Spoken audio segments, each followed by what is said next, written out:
Ganha um final de semana no condomínio Taiaiá.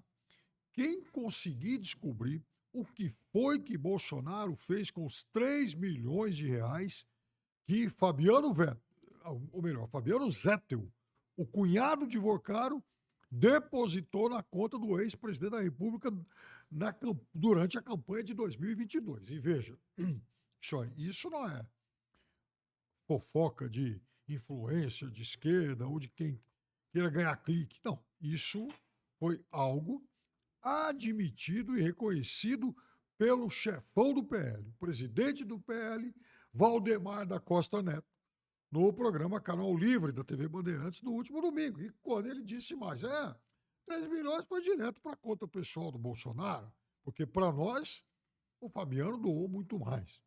Lembrando que esse personagem também foi o maior doador individual da campanha de Tarcísio de Freitas. E por que eu estou retornando a esse tema?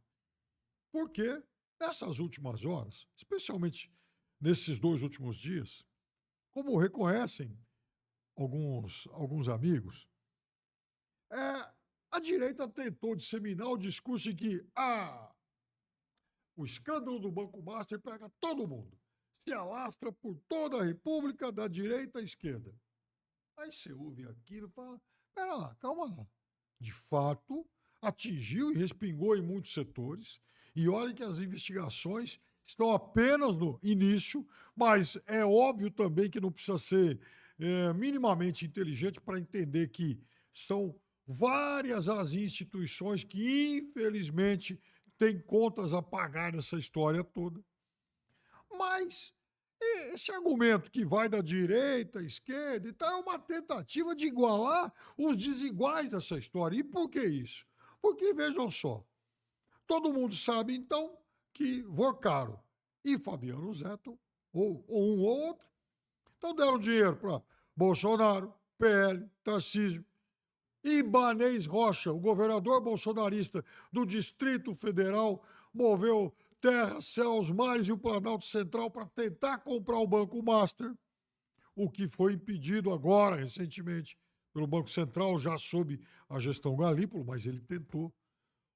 O BRB, o Banco do Distrito Federal, portanto, uma instituição que tem os seus dirigentes nomeados pelo bolsonarista Ibanez, torrou 12 bilhões de reais com o Banco Master, abriu lá um buraco tremendo. E agora o governo do Distrito Federal está tentando vender patrimônio público, terrenos, áreas verdes, prédios e tal, né? Para fazer algum caixa para pelo menos atenuar uma parte desse rombo. Então, veja, 12 bilhões de reais não é dinheiro de pinga. Não é dinheiro de pinga. Quem foi que colocou 12 bilhões de reais no Brasil em algum investimento de caráter duvidoso? Então, o governador de Brasília não apenas explicou as suas motivações, foi até à justiça para tentar ter o direito de fazer essa operação, mas essa história não apenas não está bem explicada, como mostra as digitais do bolsonarismo nisso, né? Nesse emaranhado de relações de Daniel Vorcaro com os setores da política. Aí descobre-se que o Estado do Rio de Janeiro, por meio da Previ-Rio, que o Fundo de Previdência lá dos funcionários públicos do Rio de Janeiro, ou seja, do aposentado carioca, do velhinho carioca, colocou mais de 900 milhões de reais no Banco Master. Aí vem lá o bolsonarista, cara de pau, e fala, não, mas pega da direita à esquerda, porque muito disso aí começou na Bahia. No governo da Bahia, quando o governo da Bahia tinha como, né, a sua principal figura o hoje ministro Rui Costa, e o Jacques Wagner era secretário de Estado, e os dois tinham relações com o Vorcaro. Pois bem, fique muito bem claro que aqui não tem ninguém para tentar enganar vocês. Está muito claro, sim, que os dois tinham pelo menos algumas relações pessoais com o Daniel Vorcaro. E que o governo da Bahia, de fato, fez negócios com um dos sócios de Vorcaro. Isso é verdade.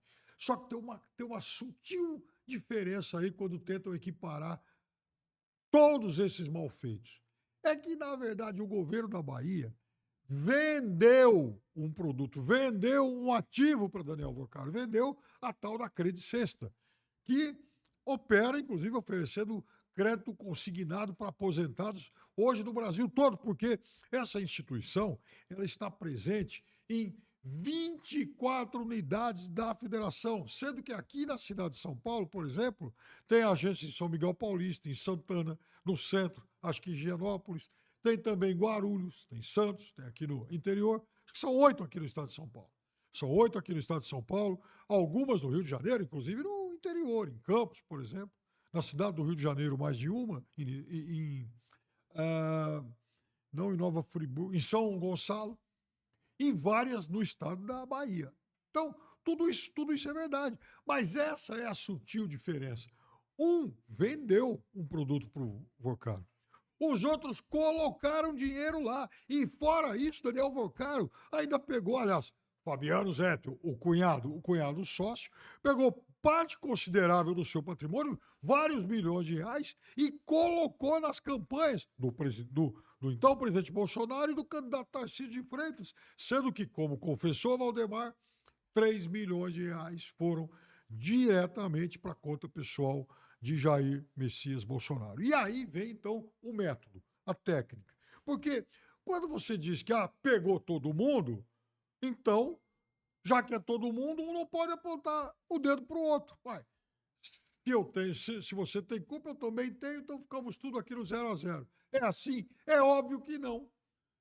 Nada se compara aos 12 bilhões de reais lá do governo do Distrito Federal via BRB. Quase nada se compara aos mais de 900 milhões de reais colocados lá, então, pelo Fundo de Previdência do Rio de Janeiro. Fora que há várias prefeituras, né, de diferentes estados que também fizeram aportes em produtos, em serviços, em papéis do Banco Master. Então, essa tentativa de igualar os desiguais é uma tentativa torpe, é uma ação torpe que visa enfiar adversários políticos também nesse escândalo macabro. Esse escândalo macabro porque, inclusive, ele já tem o seu primeiro rastro de sangue, com a morte do tal sicário. O sicário brasileiro, ou seja, o matador de aluguel brasileiro, ele se matou com medo de morrer.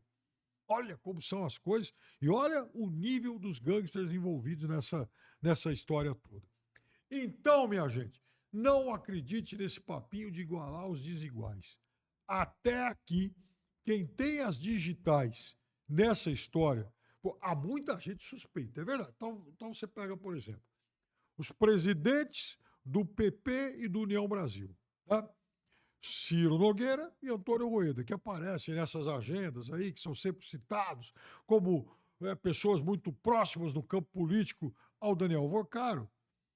Eles, obviamente, têm mais a explicar do que outros, porque foram 2 líderes partidários, 2 presidentes de partidos importantes, que inclusive assinaram aquela nota, vocês lembram disso, 2 semanas atrás, em defesa do ministro Toffoli.